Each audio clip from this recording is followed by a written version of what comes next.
see this. Michael Spinks makes his way into the ring. 31-0 with 21 knockouts. The former IBF heavyweight champion.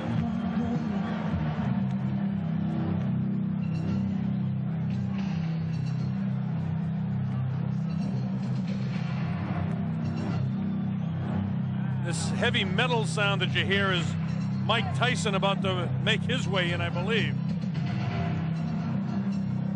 The sound is deafening here in the arena, so I won't try to yell over it. All I can say is the heavyweight champion is about to make his appearance in the ring.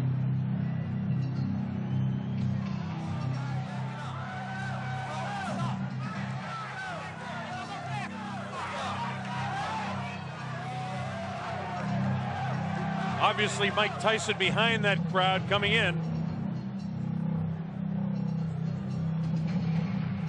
It's interesting to note that Mike Tyson selected as pre-fight music just noise. Every once in a while you hear the clanging of chains. I think that's what he's got in mind to do to Mike Spinks' head, but we'll wait and see. Everything that Tyson does is intimidating. There he is. He comes out. He doesn't wear a coat in. He's worked up a full sweat. I want to tell you, the electricity in this crowd is awesome. I haven't felt like this since it was about 4 o'clock in the morning one morning. We're in a place called Kinshasa, Zaire, when Muhammad Ali came in against George Foreman for the heavyweight championship of the world. That was in 1974. There have been other great sporting events, but I want to tell you, I've got goose pimples on my arms watching this event, and a lot of people in here do. Mike Tyson surrounded by security, his handlers as he comes in. Of course, he'll have Kevin Rooney in his corner. Steve Lott. You know all the history. You've been reading about it for the past several weeks.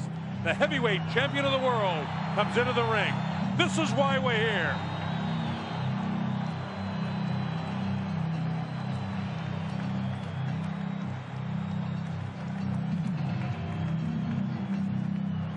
Tyson looks the way he always does when he walks in. He's here strictly for business. He's got that scornful look on his face. Hey, let's get it going. In a while, you see him push the leather back on his gloves. It's like he wants to get his knuckles closer to the leather so he can get them on somebody's face, namely Mike Spinks in a hurry. Let's go to our ring announcer, Michael Buffer. Mr. Donald Trump's Trump Plaza Hotel and Casino on the Boardwalk in Atlantic City, New Jersey. Tonight, Don King Productions presents World Championship Boxing. This belt is presented with the approval of the New Jersey State Athletic Control Board. Boxing Commissioner Larry Hazard, Chairman Jerry Gormley, Deputy Commissioners Nick D. Balistrari and Lawrence Wallace. It is sanctioned by the International Boxing Federation. At ringside, President Robert W. Lee. The ringside supervisor, Bill Brennan. The World Boxing Council is represented by President Jose Suleiman and representative of that organization, Dr. Elias Ghanem. The World Boxing Association, its president, Gilberto Mendoza, at ringside, along with James Jenkins, Esquire, legal counsel, and champion. And now, ladies and gentlemen, once and for all, let's get ready to rumble. 12 rounds for the undisputed heavyweight championship of the world. Introducing first, fighting out of the blue corner, wearing the white trunks with black trim, and weighing in at 212 1/4 pounds. He's originally from St. Louis, Missouri, now lives in Wilmington, Delaware. This Olympic gold medal champion has a professional record of 31 victories without a loss, 21 by knockout. He is the former undisputed and undefeated light heavyweight champion of the world and the only king of that division ever to win the heavyweight title in the history of boxing. Because he never lost that title in the ring, he is still recognized by many, including Boxing Illustrated and Ring Magazine, as the heavyweight champion. Ladies and gentlemen, the undefeated man who brings the jigs, Michael Spinks.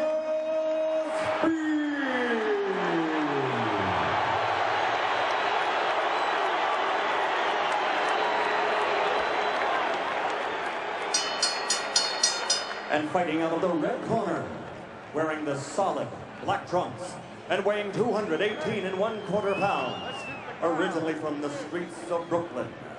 He passed through the hometown of the late great trainer of champions, Cus D'Amato, Catskill, New York, and he now lives in North New Jersey. His professional record, 34 consecutive victories with 30 knockouts, including 26 KOs in 5 rounds or less, and 15 in the first round alone. Ladies and gentlemen, presenting the undisputed, heavyweight champion of the world, Iron Mike Tyson.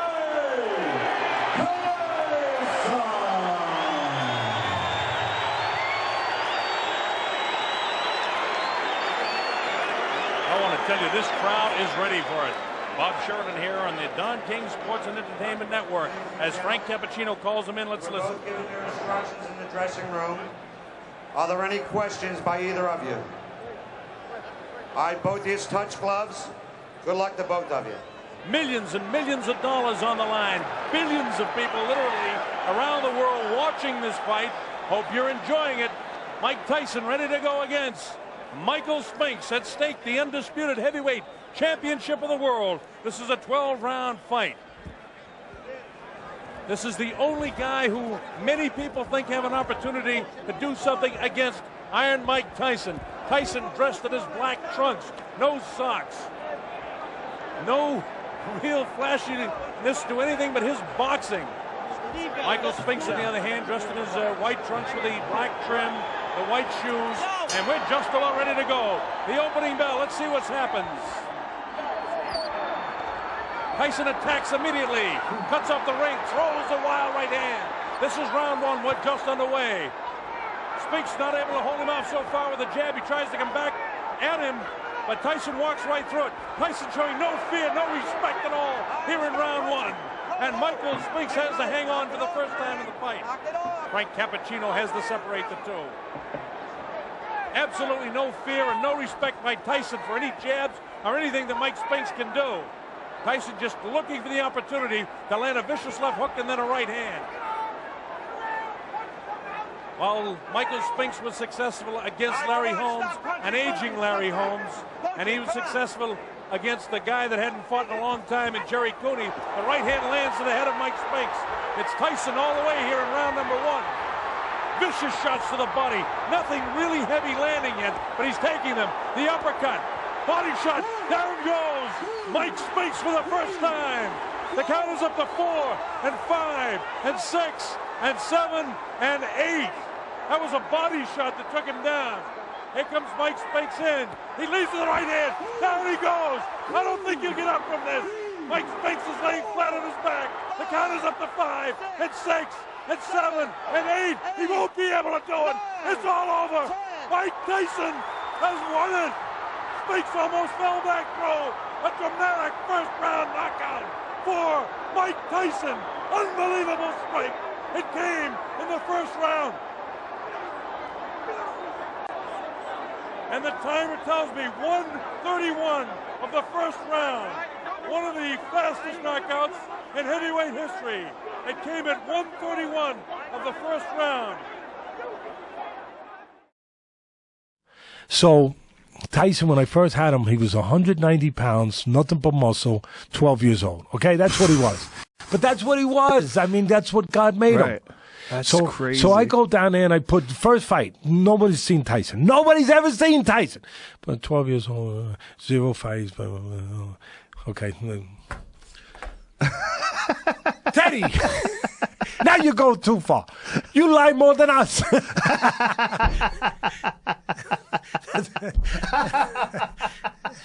Hey, he's 12 years old. He's going to be 13 soon, but he's 12 years old, okay?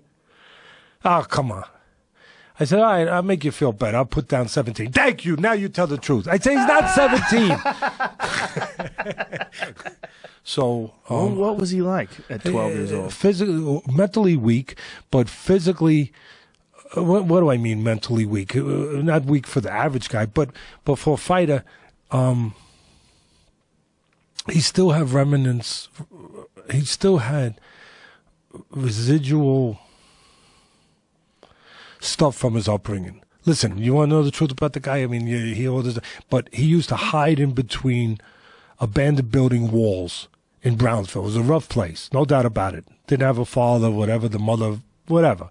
And he used to hide between walls to not get picked on. And I believe when you do that, you never get outside of that wall. To a certain extent, you're always hiding in that wall for the rest of your life. That's just my belief. Teddy, what are you talking about? He became heavyweight champ. Some people think he's the greatest. Some people... I don't have his record in front of me, and this is going to blow some people crazy, but what are you going to do? I don't have his record. Let's just say we're going to make an arbitrary number because your man's going to pull it up. But let's just say it's 50-6. All right, we'll say 5. 50-5, but whatever. I think his record is truly, if you're going to be this, and we're not truly in life with anything, but if we're truly, truly in an absolute world, which we don't live in, but I would say he's 0-5. All right, now everyone who's listening to you think it's just like, let me get what Teddy's drinking. Like, I don't see him drinking nothing, but he probably had some before he came in. To me, a fight is not a fight until there's resistance, until there's something to overcome. Something to overcome. Otherwise, it's just an athletic venture. It's an exhibition. I think life is that. I think that you don't know if a lawyer is a lawyer until there's something to overcome in the courtroom. Something goes wrong, okay? I know he's a lawyer. I know he went to school. I get it. Nobody has to tell me that. But he ain't a lawyer. He ain't that. Until everything goes wrong, the judge throws all his crap out, and he is effed, so to speak. And he figures, and he still handles it. Then he's a lawyer. A doctor's not a doctor until he opens up this a kid, just like he's got at home, and arteries are bleeding all over the place, and it's not in the textbook. It's not in the freaking textbook. And he got to do it. He got to figure it out. And then he's a doctor. Then he's a surgeon at that level. Whoa. What is that? The elevator feels really stiff, sir. All right, don't force it. All right, Margaret, get everybody strapped in. Get everybody strapped in tight. Ladies and gentlemen, It's pulling left hard, sir.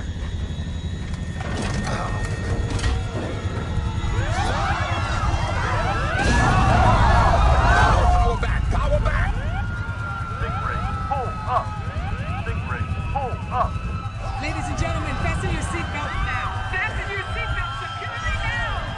I have no control on my side. No control at all, sir. We've lost hydraulics. Center, this is Southjet 227. We've lost our hydraulics and feels like our pitch control. Southjet 227 Atlantis. Turn on the backup pumps. The backup pumps. And pitch control. That is affirmed. We are in an uncontrolled... Southjet 227 Atlanta, say your intentions. Are you declaring your orders? Everybody's belted in. Are we going Get down? belted in. We get everybody in brace positions. Yes, that is affirmed. We are in a dive. We are in a dive. We have lost vertical control. We're going to need drag. I want you to throw out everything you got. The speed brakes, the gear, everything. Here, speed brake. Brace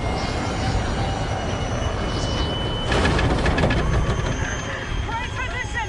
Head down. Head forward. Head down. Head forward. Gears down. I don't think hydraulics is the problem, sir. We need to dump the fuel. Do it! All right. Atlanta Center, this is Southjet 227. We're in an uncontrolled dive descending out of 21,000 feet. We're declaring an emergency. We've dumped our fuel. We got a jam stabilizer or something. We need a block of altitude to work the problem and are heading to the nearest airport. Southjet 227, Hartsfield, Jackson Airport. Dump the flaps, dump the flaps. 20 miles. Just do it, 30 degrees. Heading 315. 315, we'll try our best. All right, that bought us a little time. Now we got to revert to manual control. Your side first. Okay, got it. Nothing, no control. Oh no, we're diving again. Hold up. Hold up. All right, okay. Look, I can't let go of my side. See if you can reach my side. I can't reach it, sir. No, stay strapped in. Margaret! Margaret!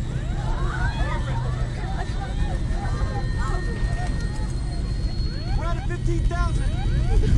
All right, just relax. Calm down, calm down, calm down. Get strapped into the jump seat there. I need you to do something for me. We're at 12-9. Southjet 227 Atlanta, fuel dump is approved. Thank you.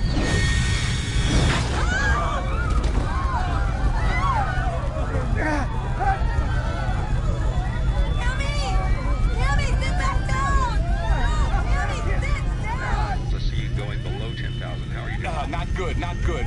Margaret, there's a red lever right there next to my seat. It says manual control. You see it? Yeah. Okay, on the count of 3, I want you to pull it up, turn it clockwise, push it back down. Ready? 1, 2, 3.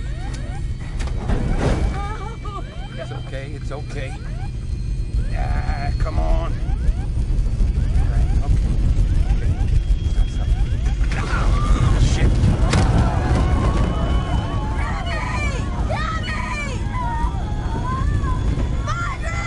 Oh, Lord, we're coming out of 7,000. I see nothing but houses. Evan, listen to me. When I say I want you to retract the flaps, retract the gear, trim us nose down, okay? But everything's gonna be opposite, so make sure you trim us nose down. Hey, trim down. What are you gonna do? Margaret, when I tell you I want you to push these forward, full power, full throttle, can you do that? Yeah. Okay, when I tell you... Wait, sir, what are we doing? Why would I trim down? We're gonna roll it, okay? What do you mean, roll it? Gotta do something to stop this guy. Margaret, what's your son's name? Trevor, Say I love you, Trevor. What? The black box, say I love you, Trevor. I love you, Trevor. You be a good boy. Mommy loves you. Okay, here we go. I've got control. Oh, Lord Jesus! All right, Evans, flaps. Flat! Speed brakes. Speed brake!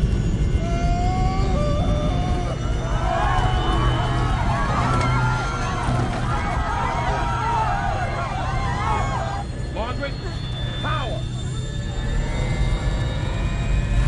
Gear up.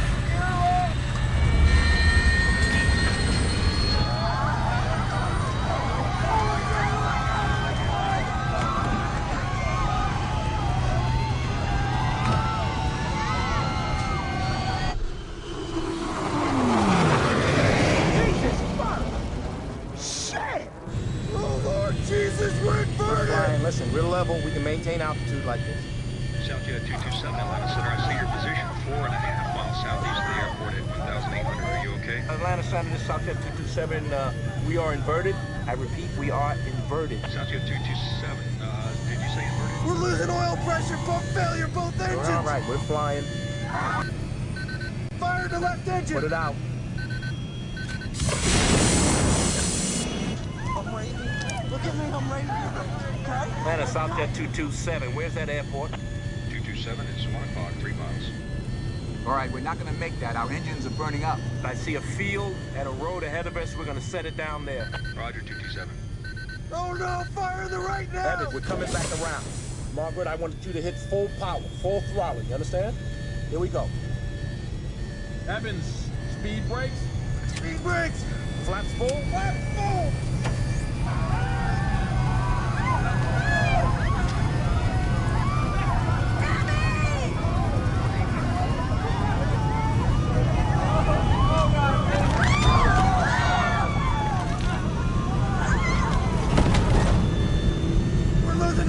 Southjet 227, I see you descending through 1,000. You concur?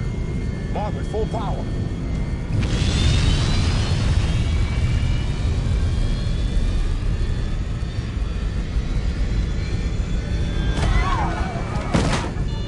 We lost the left engine! Let it roll. We're losing power on the right! We lost all power!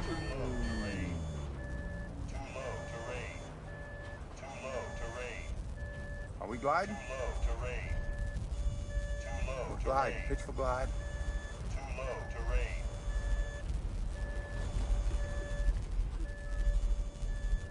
100.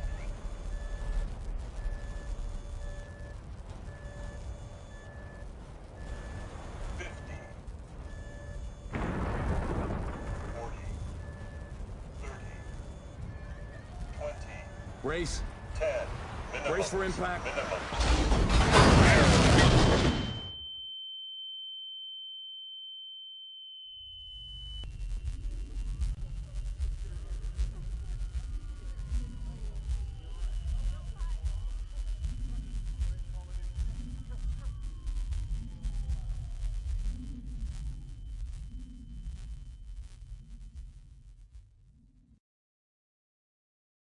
You are not in a fight. I admit it. I equate life to a fight. I do. You're not in a fight until there's pressure, resistance, overcoming something. Otherwise, it's just an exhibition. Tyson's talent was so great. His physical ability, his talent was so overwhelming, just like somebody's intellect, just somebody's charisma, whatever, beauty, until it came to something else. But his talent was so superior that the other stuff never got tested. He was blowing guys out, and it never got tested if there was anything in the warehouse, so to speak. He's landed at the point. We've been looking for that all night. Oh, that's a nice uppercut that time. The drop Buster Douglas. The count's up to 2 and 3 and 4. His eyes, from where I'm sitting, look fairly clear. It's up to 7 and 8. And here it is at 9. Is he going to get up? Yes, he does. All right. And the coming, the 8th round. If there was anything inside, you never knew. And then 5 times, whatever the real record is, 5 times there was resistance. 5 times it became a real fight. 5 times there was something to overcome. And he failed all 5 times. He was only in 5 fights in his life. And he's 0-5. Why did it happen, James? Because I wanted it. Why? Why did you win this fight that nobody on the planet gave you? His mother. In what way? God bless her heart. Let him go, Larry. After he got knocked down, I said you can't let him beat. It's all about. Every challenger for Mike Tyson says the same thing, but you did something in there. I told you to neutralize it. Did what I did, you know. I went out there and fought my fight. All right, now very instinctive, very instinctive. All right, now you had him, but you get knocked down at the end. Well, yeah, you know, and that was a good shot. I mean, you know, like I said before, a man over 200 pounds has a good shot. Did you get careless? Did you think you had I think so. That was just starting to get real relaxed, you know, and I got shook. I mean, I got hit, and I came back, you know, sucked it up. Because I knew I had him also. You know, I knew he was, every time he would try to get off, I would come back, you know, and offset him by beating him to his punch. You know, because Mike, well, early in the fight, you know, Mike would come out, you know, and throw his big shots. You know, so what I would do is just, you know, go with him and come back with my own. You know, and another thing, I was very relaxed. I wasn't afraid of the man. I feared no man because I believe in God. That's the only man I fear. Mike Tyson, after the knockdown, did you think he would come on, or did you know you had to stop his momentum at that point? Well, yeah, I knew he was going to come because he's a champion. I mean, he was going to suck it up and come and get me, you know, and I was ready for it. I was aware of everything. You know, I was totally aware of everything. Tremendous stability. As I told you earlier in the room, I said, well, you know, I'm conditioned to go 12 rounds. And that's what I was conditioned for. That's why I was able to get up from the knockdown. You know, it was a good shot. You know, I give him all respect for that. You know, but when I got up, it was like, well, it's time to go ahead and get him out of there. You hit him with Because I got careless, Larry. You know, I started, you know, getting in control of everything. And then all of a sudden, he caught me with a good shot. You took some fearsome, he took some fearsome punches. This is a dream, Larry. This is truly a dream. I swear to God, this is a dream. No, this is truly a dream, man. This is a dream, Larry. Put the belt on. Put it on? Okay. Put it on. This is truly a dream, Larry. I watched you on HBO 1,000 times putting belts on guys or, you know, interviewing guys, and I said one day it's going to be me. One day it's going to be me, and thank God that it was me today. I swear to God. You hit him with some fearsome punches. I hit him with some great shots, early, and he Larry, didn't go. Well, yeah, that's great. That's great because you understand, like my dad said, you know, you hit him with shots, let him take it. Like, oh, okay, you want to take a shot? Yeah, be a tough guy. Just keep chopping on him. Just keep chopping on him, and eventually he's gonna go. And that's what happened. As you seen over there, he was flat on his ass. Yeah. Way that I calibrate things, the way that I evaluate things, that I don't think that you know crap about somebody until they're tested. You don't know if they're your friend. You don't know if they're a good wife. You don't know if they're a good girlfriend. You don't know crap. You think you do, but until they're really tested, you don't really know. And Tyson, when he got tested, when he had to overcome something, when he didn't run him over like one of those big monster trucks running over a Volkswagen, because he was a monster truck with Volkswagens. Yeah, he was. Yeah, he was. And was he one of the greatest punchers of all time? Yeah, yes. Could he punch from either side of the plate like Mickey Mantle, the greatest switch hitter? Was he that in body? Yes. He could punch evenly, great with either hand from either side. Was he all those things? Yes. Was he as great an intimidator as Sonny Liston? Yes. Was he a great finisher like Joe Louis to a certain extent? Yes. But he wasn't a great fighter. Because great fighters, when the fight came to them, they found a way to do what they had to do. We finally come to the 2 fights with Tyson. Now, what people tend to forget is that before the first fight, you'd been written off completely. There were calls, and I've got the newspaper saying that not only was it going to be a mismatch in favour of Tyson, but you shouldn't be allowed in the ring. You remember those headlines? Were you stunned by how many people, how you were just written off? You had no chance, Evander. Well, you know, I came up in that bad neighborhood that they told me I wasn't going to be nothing in the way. So you'd heard it before. And so all my whole life, I realized that there's some negative people and there's some positive people. And so it just so happened there were more people negative and all this. And I had a good mother who said, son, it's not about somebody else. It's what you believe. So the whole big thing is that I would, you know, it allowed me all of a sudden to say, look, I promise you I'm going to beat him. They ain't never heard me promise nothing. I said, I promise you I'll beat him. And everybody said, how in the world are you going to say that? I said, you know, I'm just telling you. And when that fight came, you know, I was just very confident that, you know, whatever he do, I'm going to get him. Because I realized this.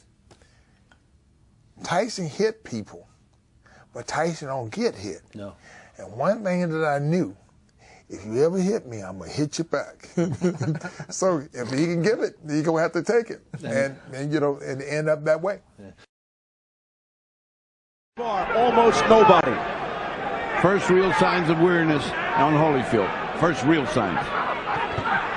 Oh, a straight right combination by Holyfield. Holyfield looking to air it out. Holyfield's unloading now. He's taking a shot. He's going for it. Oh, Tyson's in trouble. Holyfield smothers Tyson. Looking to put Tyson down and end the fight. Tyson is not in trouble.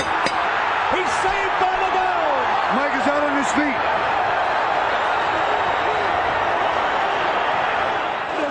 Tyson's legs are bad. The championship rounds, round 11. And now here we go. Mike Tyson is a warrior too, and he's still gonna have that natural power. That's the last thing that'll go. Evander's got to be careful here to hold on, but he has fought a perfect fight. No matter what happens from here on in, we are looking at a sports legend in the purple trunks, Evander Holyfield. Holyfield continues to dig in. A left hook to the head. He's got Tyson in trouble. Tyson's ready to go. A straight right hand. The chopper stops the fight, and Holyfield has won. I can't believe what I'm seeing. It's the most unbelievable thing I've ever been privileged to witness. Mayhem. It is Bedlam. Head of Holyfield. A right hand by Mike Tyson to the head of Holyfield. A straight right. The left hook got his attention, then he came back with a nice 1-2, a left hook in the right hand, and Holyfield looked like he was stunned. But what a chin by Holyfield.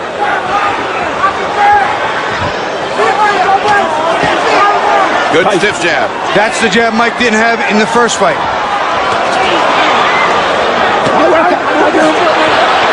What happened here? He got bit, I think. Evander Holyfield, look out, he's pushed right here, above us by Tyson. He's got bit in the ear. Oh my goodness, he's got a bloody right ear. Holyfield bit by a dirty Mike Tyson. I can't believe what I'm seeing. Well, first he had a parachute drop on him, now he had a heavyweight behind him. When did we get that on tape? Biting Holyfield in the right ear. What a reaction. Well, and that hurts like hell, but he certainly had a big bite. And it's a dangerous bite. Oh, disgusting tactics here by Mike Tyson. I wonder how this would have played in Mitch Halpern's eyes. Oh, my goodness. That's a thought, Bobby. You got a big, tough judge here. Major controversy here in round 3. A very angry Evander Holyfield now. A left hook. You know, it's funny. Mike was having his best round. He did it again. Mike Tyson has beaten Evander Holyfield for the second time, and it is all-out war. I saw that one. That was right clear. It's a miracle he didn't get bit back. I'll tell you what, this is unbelievable.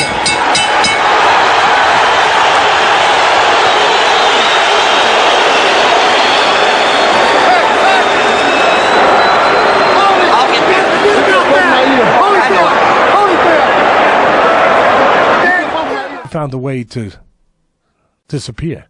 They found a way to show up. Yeah, show up. He found a way to go and not show up.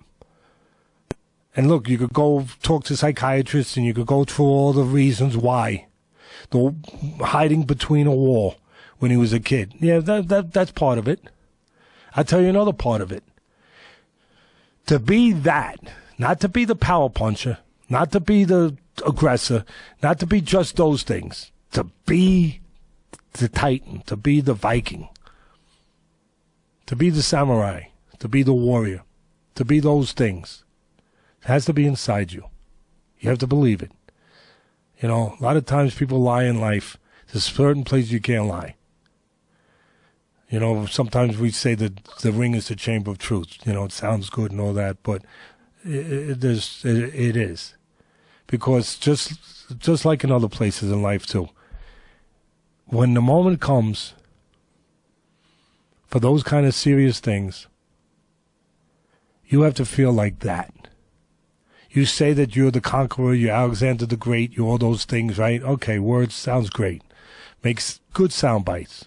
This fight to him, I was going to rip his heart out. I'm the best ever. I'm the most brutal and vicious and most ruthless champion there's ever been. There's no one can stop me. Lynx is a conqueror. No, I'm Alexander. He's no Alexander. I'm the best ever. There's never been anybody as ruthless. I'm Sonny Liston. I'm Jack Dempsey. There's no one like me. I'm from Nairclaw. There's no one that can match me. My style is impetuous. My defense is impregnable. And I'm just ferocious. I want your heart. I want to eat his children. Praise be to Allah. Are you saying now, Mike? Probably bring more people to the TV. But when the moment comes and you didn't intimidate the guy, that didn't work. Okay? We all try it to a certain extent, right? Probably. Yeah. I'm sure you've looked at guys certain ways when you were younger, and you purposely looked at them in a way to invoke a certain kind of action, a certain kind of result from them. Just looking at them in a real serious way that you hope that it weakened them. Yeah, but because I know your background, you were prepared to do what came after that. But some people aren't. Some people aren't. And Tyson wasn't. As great as he was, I just said it. He's great, guys that hate me for saying your hero or whatever your favorite guy was. He's great. Just not great in this area. And when that moment comes, you have to, that's where the truth matters. You have to believe that you're really that guy. And if you're a guy that, hey, listen, he was convicted, so I think it's fair, that raped somebody, okay? Now, listen, I wasn't in that room, and I don't know. A lot of people don't think, okay, but he was convicted.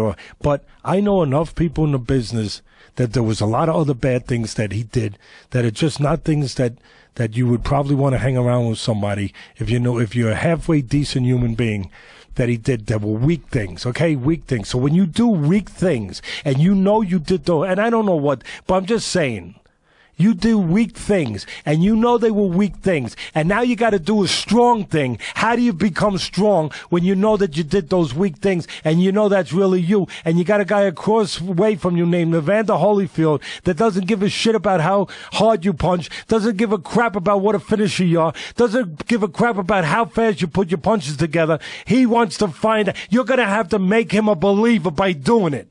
and doing it in a difficult place because he's going to make it difficult, because he ain't going to cooperate. When that happens, you got to feel like that person. And when you don't feel like that person, you got a problem. Change. I would have to say, after all the fights that I ever fought in my life, that had to be one of the most complete fight I ever fought. Mine never wavered from the first round to the 11th round until I take him out. I was focused and I was able to follow a game plan, and I was able to just thank the Lord for what he allowed me to do. And people look and they say, what you mean by led by the Spirit? And see, and people don't realize that when you're led by the Spirit, God only allows you to be the best that you could be. You know, when you choose to believe yourself, then you got it going on. But if you have to count on other people to believe in you, and they'll railroad you from your belief, because people love to say what one can do. You know, I love what I'm doing, and I can win that way. And people say, nah, good guys finish last, but they got an opportunity to see the whole world that good guys don't finish last. People with determination, whether they're good or bad, can be winning if they just work hard and never give up. And that's what happened. It wasn't a matter when he bit his ear. It wasn't a matter that he was hungry and he was a savage and he was from the street. Stop the crap. It was a way to get out. Because he knew he wasn't that guy. And when you're not that guy, guess what? You have a great talent of. Recognize when somebody is. Yeah. That's your greatest talent. You can recognize when somebody is. And he recognized that Evander Holyfield was. And that was his way to get out. And he did. So that's why, again, it's not sour grapes. It's really not, because I'm more selfish than that. I really do care about what my reputation is and whether or not I've been honest about things I say. It doesn't mean I'm right, but it means I believe it. I do care about that. I do. And so it's not that. It doesn't mean I'm right, but it means I have a reason to believe I'm right. From the way I've lived, from what I've seen, what I've experienced in the business, the human condition, how strong it can be and how weak it can be. And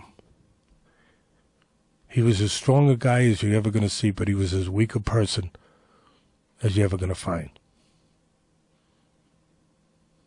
That's intense. But I see what you're saying in terms of you are judging it by the highest standards possible. You're judging it in comparison to other champions. You're judging it. You're what else are you going to objectively. judge it with, Joe? Yes, you know? of course. Well, you look at guys who are known for incredible heart and their ability to come back, like Diego Corrales. Diego Corrales and some of those wars, when you would see... Well, with Castillo. Yes. That was one of the greatest fights of all time. The first one. Incredible. Greatest fight of all. Round 10 scheduled for 12. Time. Get over there. Get over there. Go, time in. Let's go. Tony Weeks checking the tape on the left glove of Castillo. They touch gloves, and here we go again.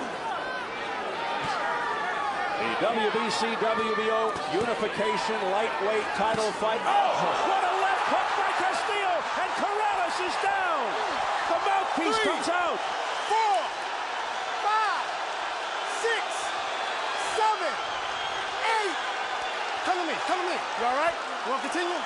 Okay, here we go. Time. Come here. They get the mouthpiece back. He was up at 8. Put it in. There you go. Let's go. Here we go. Joe Goosen trying to get involved. What a dramatic moment here in round 10 as Corrales hits the canvas. Castillo looking to finish it here. He goes down again.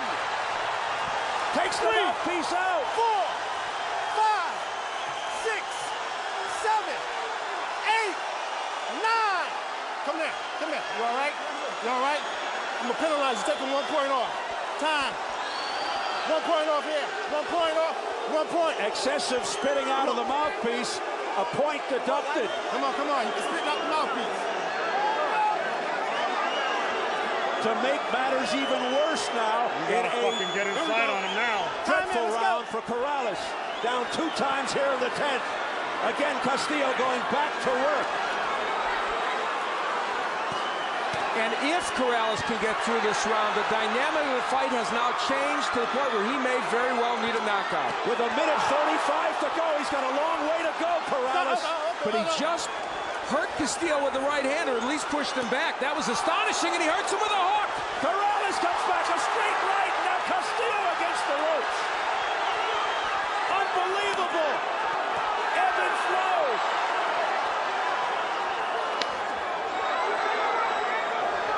They're all standing here. Mandalay Bay. Corrales coming back after being on the canvas twice here in the 10th. Now Castillo steps back. Corrales winging. Castillo's in trouble. Weak steps in, and the fight is over. Corrales with a remarkable, dramatic turnaround to win this fight. There's guys that unfortunately relied on that toughness, right? Yeah. Like when it comes to guys known for incredible chins, that can be a detriment. Yes. And it can be if that's all you have, or yeah. if you think that's all you have. Cus used to put it this way. Cus used to, because he wanted me to be a great trainer. So Cus used to always be with me all the time, saying things. And Cus would say, Teddy, got 2 tough guys. Okay, gotcha. Now, what's tough? It's a prerequisite to being a fighter. You better be tough. But what level? It's all levels, degrees. I got you. But how special is being tough? Because if you're a fighter, you should be tough. I got you. I'm listening. So you got 2 tough guys. But one of them is smart, taught, developed. That's him. He's tougher now. That's how he explained it. Tougher because he's smart. Yeah. Tough. Yeah. And smart. He goes from here, he's here. Because he's not just dependent only on toughness. So he's tougher than this guy. Right. Because you don't have to depend on just that. Right. You might not even have to get to it. It's there as a reserve. It's always there to call on. Like an army, you call on, you need it. Right. But he's not dependent just on that. Isn't that the balance, though, is knowing that you have it? Yeah. Knowing that you have it and there it's it is. there. There it is. See what you just said? Yeah. You have to know that you're it. Yeah. Tyson didn't know he was it. Will you ever admit that? No, he'd probably knock me and say this, whatever. It's okay. It's okay. Well, there's certain people that you can't question. And Evander Holyfield is one of those people. That's why that fight was so fascinating. Because Evander Holyfield he is a 100% warrior. Well, he had the right nickname. Most of them don't. Most of them don't have the right fight nickname in whatever they do. Right. But He's the real deal. He was the real deal.